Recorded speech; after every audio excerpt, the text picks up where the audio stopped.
आज आप सभी से कुछ विशेष निवेदन करना चाहता हूं। इस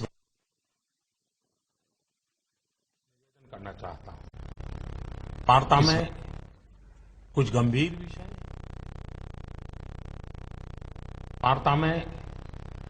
गंभीर विषय, कुछ महत्वपूर्ण निर्णय आपसे साझा करूंगा। आपको ध्यान होगा कि जब आपने 2014 मई में हमें जिम्मेदारी सौंपी थी, तब विश्व की अर्थव्यवस्था में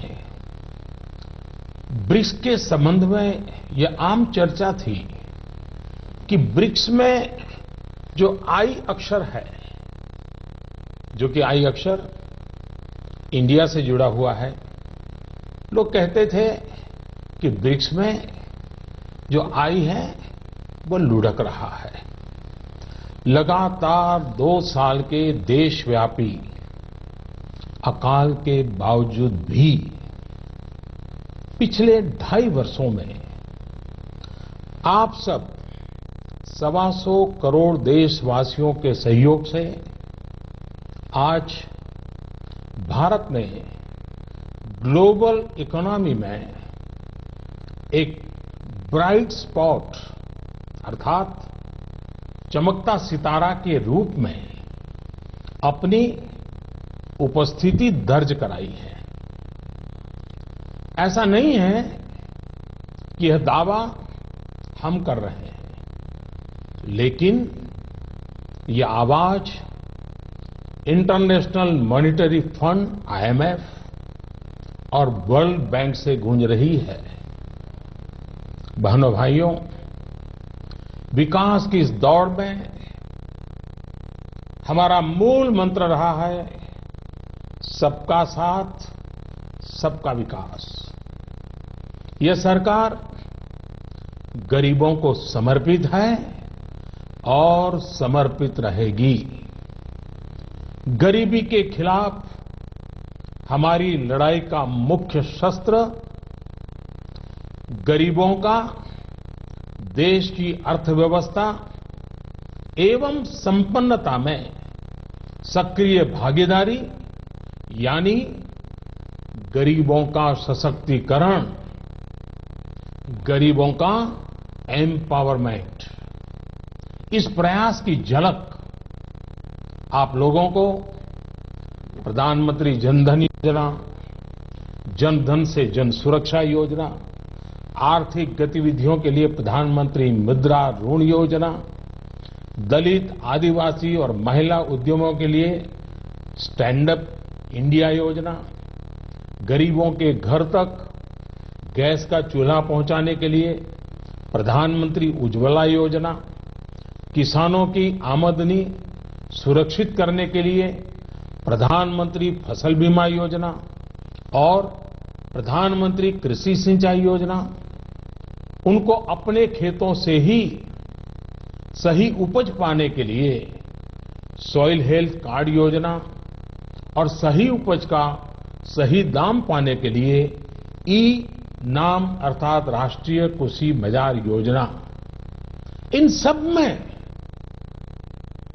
ये साफ नजर आता है कि सरकार गांव, गरीब, किसान को समर्पित है। मेरे प्यारे देशवासियों, पिछले दशकों में हम ये अनुभव कर रहे हैं कि देश में भ्रष्टाचार और काला धन, इन बीमारियों ने अपनी जड़ें जमा ली है और देश से गरीबी हटाने में ये भ्रष्टाचार, ये काला धन, ये गोरखधंधे सबसे बड़ी बाधा है। एक तरफ तो विश्व में हम आर्थिक गति में तेजी से बढ़ने वाले देशों में सबसे आगे हैं, दूसरी तरफ भ्रष्टाचार की ग्लोबल रैंकिंग में 2 साल पहले भारत करीब करीब 100वें नंबर पे था। वर्षों में अनेक कदम उठाए, ढेर सारे कदम उठाने के बावजूद भी अब हम 76वें नंबर पर पहुंच पाए। यह बात को दर्शाता का है कि भ्रष्टाचार का जाल कितने व्यापक रूप में देश में बिछा हुआ है। भ्रष्टाचार की बीमारी को कुछ वर्ग विशेष के लोगों ने अपने स्वार्थ के कारण फैला रखा है। गरीबों के हक को नजरअंदाज कर ये खुद फलते फूलते रहे हैं। कुछ लोगों ने पद का दुरुपयोग करते हुए इसका भरपूर फायदा उठाया। दूसरी तरफ ईमानदार लोगों ने इसके खिलाफ लड़ाई भी लड़ी है। देश के करोड़ों नागरिकों ने ईमानदारी को जी करके दिखाया है। हम प्रायः ये सुनते हैं कि गरीब एक ऑटो ड्राइवर अपनी गाड़ी में छूट गई सोने के आभूषण वाले बैग को उसके असली मालिक को कैसे ढूंढता है और लौटाता है। कई बार हम सुनते हैं कि कोई टैक्सी ड्राइवर यात्रियों का कुछ सामान अगर छूट जाता है, मोबाइल फोन रह जाता है, तो अपने खर्चे से उनको ढूंढने जाता है और पहुंचा देता है। अरे सब्जी बेचने वाला भी, सामान्य दुकानदार भी अगर ग्राहक से गलती से ज्यादा पैसे ले लिए तो उसको भी बुला करके लौटा देता है। मेरे प्यारे देशवासियों, इस बात का ये सबूत है कि हिंदुस्तान का सामान्य से सामान्य नागरिक ईमानदार है। लेकिन मेरे प्यारे देशवासियों, हर देश के विकास के इतिहास में ऐसे क्षण आए हैं जब एक शक्तिशाली और निर्णायक कदम की आवश्यकता महसूस की गई। इस देश ने यह वर्षों से महसूस किया है कि भ्रष्टाचार, कालाधन, जाली नोट और आतंकवाद ऐसे नासूर हैं जो देश को विकास की दौड़ में पीछे धकेलती है, देश को, समाज को अंदर ही अंदर खोखला कर देती है। मेरे प्यारे देशवासियों, आतंकवाद की भयानक तो कौन नहीं जानता है। कितने निर्दोष लोगों को मौत के घाट उतार दिया जाता है। लेकिन क्या आपने सोचा है कि इन आतंकियों को पैसा कहां से मुहैया होता है? सीमा पार के हमारे शत्रु जाली नोटों के जरिए, नकली नोटों के जरिए अपना धंधा भारत में चलाते हैं और यह सालों से चल रहा है।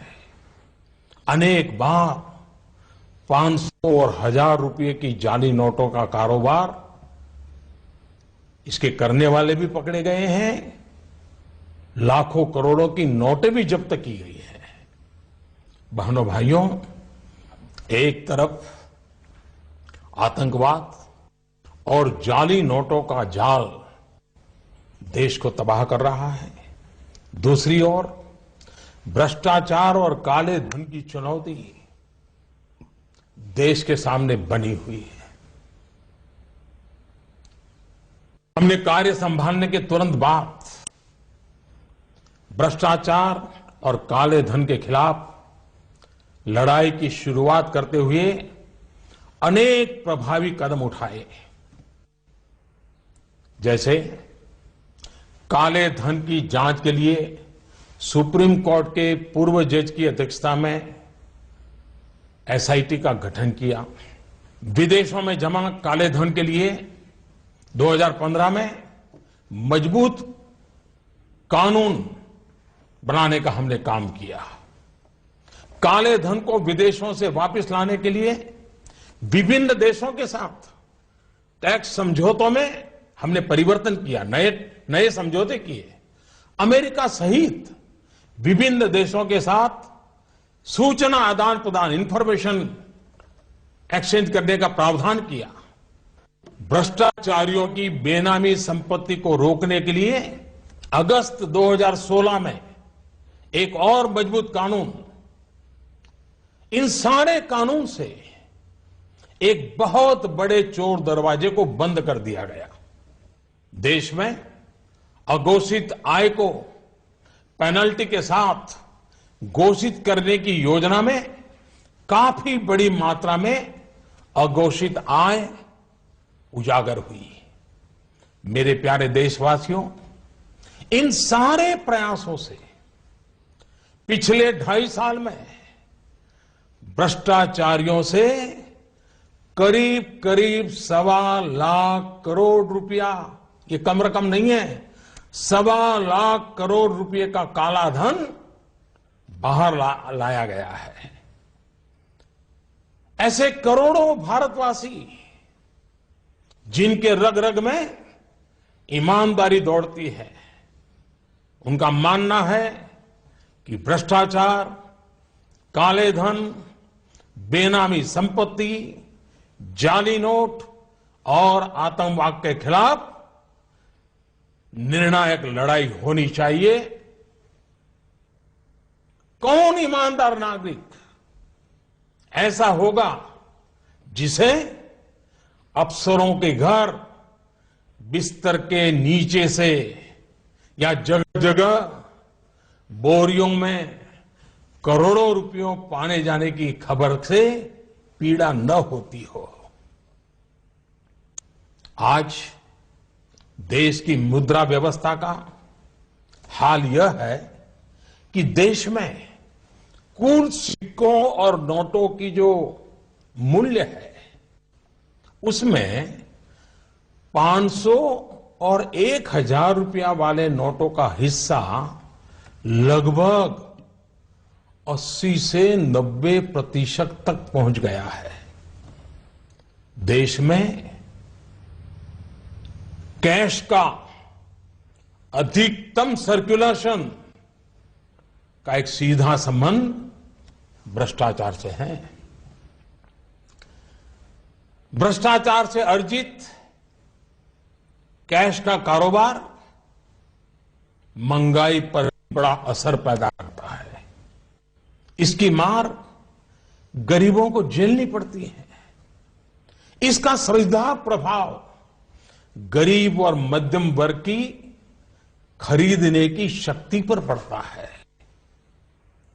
आपका भी स्वयं का अनुभव होगा, जब मकान खरीदने जाते होंगे, जमीन खरीदने जाते होंगे, तो आपसे जब सौदा होता होगा तब कहते होंगे कि कुछ धन चेक में लेंगे और ज्यादातर कैश में मांगी जाती होगी। ईमानदार व्यक्ति के लिए कुछ भी खरीदना, एक मध्यम वर्ग के व्यक्ति को घर भी खरीदना हो तो उसके पास काले धन नहीं है तो मुसीबत हो जाती है। तो उसके पास कैश के इस धंधे के कारण मकान, जमीन, उच्च शिक्षा, चिकित्सा, ऐसे अनेक सेवाओं को, उन वस्तुओं को इन कारणों से उनकी मूल्य में कृत्रिम वृद्धि भी होती है, आर्टिफिशियल इंक्रीज होता है। भ्रष्टाचार से जमा किया गया धन हो या काला धन हो, ये दोनों बेनामी हवाला कारोबार को भी बल देते हैं।